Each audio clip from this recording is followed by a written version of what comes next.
Welcome to ABC Racing, and in today's video I'll be doing a challenge from Assetto Corsa called Clear Ahead. This using the SCG003C around Spa.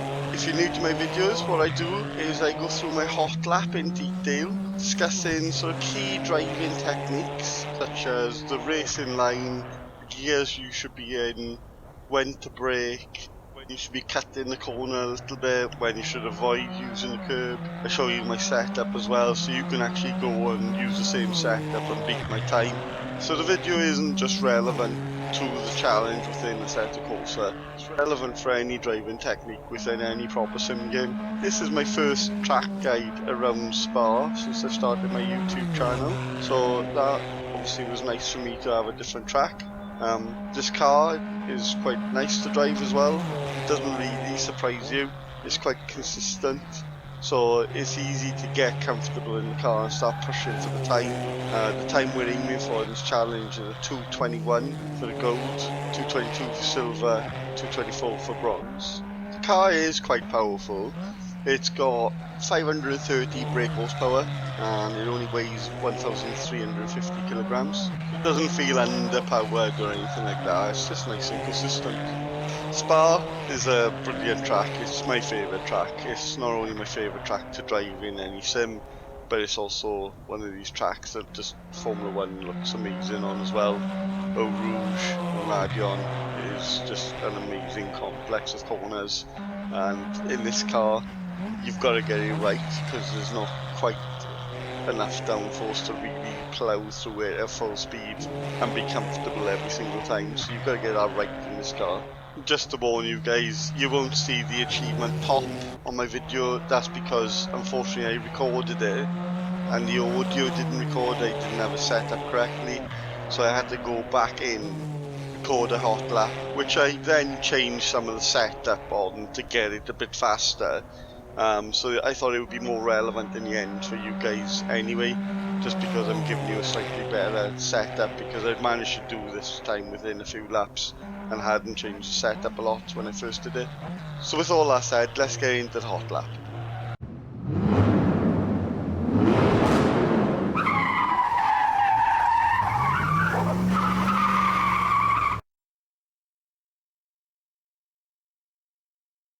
Starting off the lap, we go into the chicane, which is a right-left chicane. It's a second gear complex of corners. Coming out to the chicane, you don't want to use too much exit curb because the curb is slippery and you're going to lose a bit of traction and a bit of time down the straight. So we're making our way to the source, which is a right-hand hairpin. You need to be all the way over to the left-hand side and hit the brakes around 100 meters before the corner.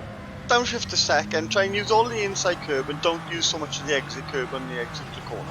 Making our way to Eau Rouge and Radion, we can cut the curb for the first part of it, but we don't want to cut the curb for the second corner, but we can cut it for the third part again. We'll also feather the throttle midway through the corner just to make sure we're not going to bounce around and go off track limits. Going down the long Camel straight, we're going to be braking about 120 meters before the corner. Depending on how quick you've been through Eau Rouge and Radion, you may need to adjust that a little bit. Get it down into third gear for the right-left of the combs. Use the inside curbing for the left-hander. Get back across to the left for the best entry for the right-hander.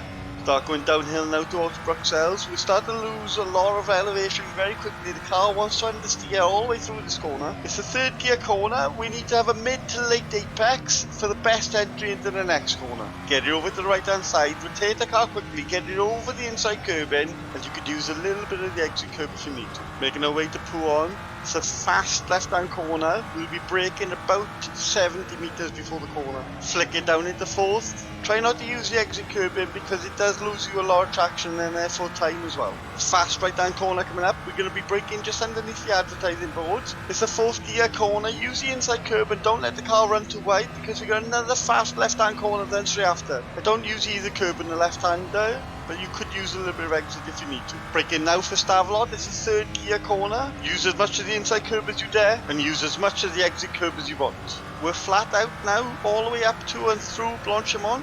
Next is a really fast left hand corner. It is flat out, but you do need to get the corner entry right. If you don't, it will throw you off the track and you will smack into the wall and in whatever lap you were just having. You can use the exit curbing on the corner, but try and straighten the car up a little bit, not to ask too much of the tyres. Just the final chicane left now, we're going to be braking 150 metres before the corners. Use the inside curbs on both corners, but don't touch the sausage curbing because that will unsettle the car. Coming up to the start finish line now, keep the car in a straight line, don't scrub any of the speed off. And that's it, the gold achievement. As I said, it didn't pop because I had to re-record the lap. I was a little bit faster this time and I tweaked the setup just to help you guys. So talking about the setup, here is my setup. Gears, I've got the final gear ratio set to 10/34. Tyres, I've got the slick softs on and 18 psi all round. Fuel, I put 12 litres of fuel in there, which will do 2 laps. Electronics, traction control, I've got on 3, and ABS, I've got on 8. Aero, the front spoiler is set to 1, and the rear wing was set to 7. Alignment, camber in the front was minus 3.4. Toe in the front on both sides is 10. Camber in the rear on both sides is minus 1.4. Toe on both sides in the rear was 60. Dampers, the bump in the front was set to 16 on both sides. The fast bump was set to 15 on both sides. The rebound was set to 15 on both sides. And the fast rebound was set to 15 on both sides. The bump in the rear was set to 13. The fast bump in the rear was set to 13. The rebound in the rear was set to 18. And the fast rebound was set to 15 in the rear. Drivetrain, I've got the diff power set to 20 and the diff coast set to 60. Generic, the engine limiter will only go up to 100, so we've got rid of that. Brake bias is set to 68% and brake power is set to 100%. Suspension, the anti-roll bar on the front is set to 21. The wheel rate on the front on both sides is 140. The height in the front on both sides is 20. The wheel rate in the rear is set to 135 on both sides. The height in the rear is set to 20 on both sides, and the anti-roll bar in the rear is set to 2. Suspension advanced. The travel range was set to 75mm all round. Thanks for watching. I've had my creator monthly stats through from YouTube and they're fantastic, to be honest. I'm really pleased. We had 13 new subscribers, 2,400 views and 1,571 minutes watched in the last month. So thank you so much for that. It really does mean a lot.